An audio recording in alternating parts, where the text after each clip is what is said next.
وسوسہ تو ایک طرف رہ گیا، اگر وہاں شیطان بھی آئے تو ٹک نہیں سکتا، تو بھاگ جاتا ہے، وہ تو بھاگ جاتا ہے، شیطان بھاگ جاتا ہے۔ حضرت سیدنا غوث اعظم رضی اللہ تعالیٰ عنہ کے پاس آیا تھا، شیطان حضور غوث پاک کے پاس آیا تھا، آتا ہے پر اللہ والوں کے پاس ٹکتا نہیں، آ جاتا ہے ٹکتا نہیں۔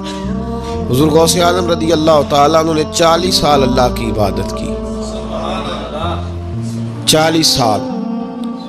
یہاں بھی لوگ بڑے پریشان ہو جاتے ہیں، کیسے جی کیسے کر لی؟ تو میں نے کہا قرآن پڑھو، والذین یبیتون لربہم سجدا وقیاما، وہ راتیں گزار دیتے ہیں اپنے رب کے لیے سجدہ کرتے اور قیام کرتے۔ تو یہ قرآن کی نص نے جب بیان کر دیا، تجھے کیسے شک ہو گیا؟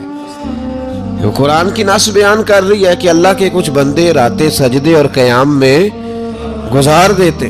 حضور غوث اعظم نے 40 سال عشاء کے وضو سے فجر کی نماز ادا فرمائی۔ تو ایک دن آسمان پہ ایک چھوٹا سا بادل کا ٹکڑا آیا، معاذ اللہ ثم معاذ اللہ، وہ کہنے لگا عبد القادر میں تیرا رب ہوں۔ اس کے اندر سے آواز آئی، میں تیرا رب ہوں، تو نے بڑی عبادت کر لی، اب تو بے شک پڑھ بے شک نہ پڑھ۔ کئی ملنگوں کو معاف نہیں ہو گئی معاذ اللہ کہ بے شک پڑھ بے شک نہ پڑھ، عام اجازت ہے۔ تو حضور غوث اعظم رضی اللہ تعالیٰ عنہ فرمانے لگے اعوذ باللہ من الشیطان الرجیم۔ جب آپ نے یہ پڑھا تو وہ سامنے آ کے کھڑا ہو گیا، کہنے لگا عبد القادر آپ کو کیسے پتہ چلا کہ میں شیطان ہوں؟ تو آپ فرمانے لگے پاگل، مجھے کیسے پتہ نہ چلتا؟ جس رب نے اپنے پیارے حبیب علیہ السلام کو نماز معاف نہیں کی، اس نے عبد القادر کو کیسے معاف کر دی؟ جب حضور کے لیے یہ حکم نہیں آیا کہ محبوب چاہے پڑھو چاہے نہ پڑھو، وہاں تو حکم آیا کہ محبوب تہجد بھی پڑھو، وَمِنَ اللَّيْلِ فَتَہجد بِهِ نَافِلَةً لَكَ، نفع دے گی آپ کو، تہجد بھی پڑھے۔ تو ان کے لیے جب یہ حکم نہیں تو میرے لیے کیسے آ گیا؟ اب شیطان تھا نا، تو اس نے پھر ایک اور چال چلی، یہ باز نہیں آتا، ہم باز آ جاتے ہیں کئی دفعہ، اس کے پیچھے پیچھے چلنے لگ جاتے ہیں، لڑ کے تھک جاتے ہیں، وہ نہیں تھکتا، وہ نئی سے نئی چال، نئی سے نئی چال، اس کا نیا سے نیا روپ، من الجنت والناس، جنوں میں سے بھی اور اس کے نئے سے نئے روپ ہوتے ہیں۔ اس نے ایک نیا روپ دھار لیا، کہنے لگا عبد القادر 300 ولی میں نے اسی طرح گمراہ کیے، آپ چونکہ عالم تھے تو آپ کے علم نے آپ کو بچا لیا۔ تو غوث اعظم فرمانے لگے نئے روپ سے آئے ہو؟ کہنے لگا 300 میں نے گمراہ کیے، یہ تو آپ عالم تھے تو بچ گئے، آپ جانتے تھے تو بچ گئے، میں نے 300 گمراہ کیے۔ تو حضور غوث اعظم فرمانے لگے پھر گمراہ کرنے لگے ہو نیا روپ دھار کے؟ مجھے میرے علم نے نہیں بچایا، مجھے اللہ کے فضل نے بچایا ہے۔ کئی عالم بھی تو گمراہ ہو جاتے ہیں نا، مجھے میرے علم نے نہیں بچایا، مجھے میرے اللہ کے فضل نے بچایا ہے۔ میرے بھائی، میرے عزیز طریقت کے مسافروں، یاد رکھو، سمجھ لو اس بات کو کہ وسوسہ آتا ہے۔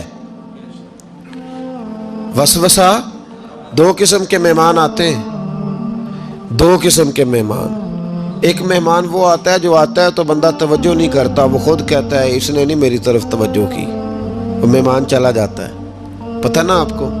اور جس کو بندہ اٹھ کے سینے سے لگائے اور اس کے ساتھ گفتگو شروع کر دے، وہ مہمان جاتا ہے تو بیٹھا رہتا ہے، وہ تو نہیں جاتا۔ تو وسوسہ آتا ہے، جو تو توجہ نہ کرے اس کا چلا جاتا ہے، اور جو سینے سے لگا لے، سوچنے لگ جائے، غور کرنے لگ جائے، اس کا وسوسہ بیٹھ جاتا ہے، اسی کے پاس رہتا ہے، دوستانہ کر لیتا ہے، کئی دفعہ تو بالکل مکان ہی ساتھ بنا لیتا ہے، ہر وقت کوئی نہ کوئی بات کان میں، ہر وقت کوئی نہ کوئی بات کان میں۔ کیوں وسوسہ آتا ہے؟ تجھے کیسے آ گیا؟ اس کا یقین کامل ہو، اسے وسوسہ کیسے آئے؟ جس کی توجہ سیدھی ہو اسے وسوسہ نہ چھڑ یار دا بوہا، نہیں تے ہو جاویں گا روگی۔ جیڑی بکری اجڑوں وچھڑی او بگیاڑا جوگی۔ یہ تو بھئی تو اگر اندر رہتا، صحبت کے اندر رہتا، چھتری کے نیچے رہتا، تو پھر وسوسہ تجھے کیسے وسوسہ کس طرح تیرے پاس آیا؟ وسوسہ اس کے پاس آتا ہے جو وسوسے کی جانب توجہ کرتا ہے۔ بہت زیادہ لوگوں کو بدگمانی ہونے لگی ہے، بہت زیادہ وسوسے آنے لگے ہیں، بہت زیادہ خیال ہونے لگا ہے، بہت زیادہ توجہ ہونے لگی ہے، بڑی لوگوں کا معیار اس طرف جائیں، ہر چوتھا آدمی آ کے کہتا ہے برے خیالات آتے ہیں۔ کیوں بھائی برے خیالات آتے ہیں؟ کیسے آ گئے؟ ہمارا تو دل ہی ایک ہے، اور دل میں یار بھی ایک ہے، دوسرے کے لیے جگہ ہی کوئی نہیں، تو وسوسہ کیسے آئے گا؟ ہم تو اس کے دیدار سے ہی آج تک فارغ نہیں ہوئے، تو غیر کی طرف دیکھ کیسے لیا؟ یہ کیسے ہو گیا؟ ممکن کیسے ہوا؟ اپنے آپ کو سمیٹیں، ان وسوسوں سے اپنے آپ کو بچائیں، ان پر قطعی طور پر کوئی توجہ نہ دیں، اور اگر کبھی آ بھی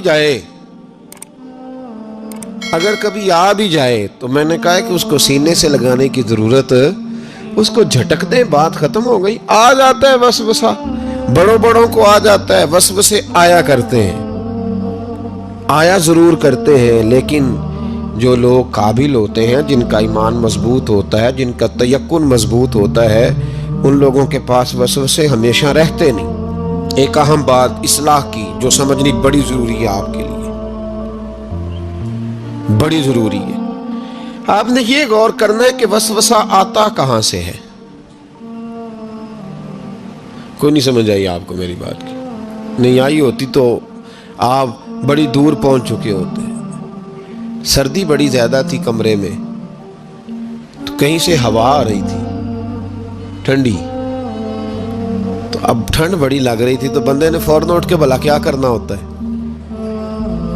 نہیں وہ پتہ نہیں کتوں آ رہی، باری دی تو ابھی گل ہی ہے نا جی۔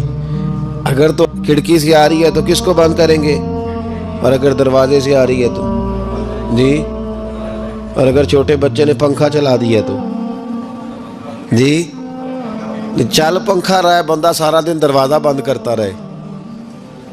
سمجھنا ہے آپ نے بات کو، آپ نے اس دروازے کو بند کرنا ہے جہاں سے وسوسہ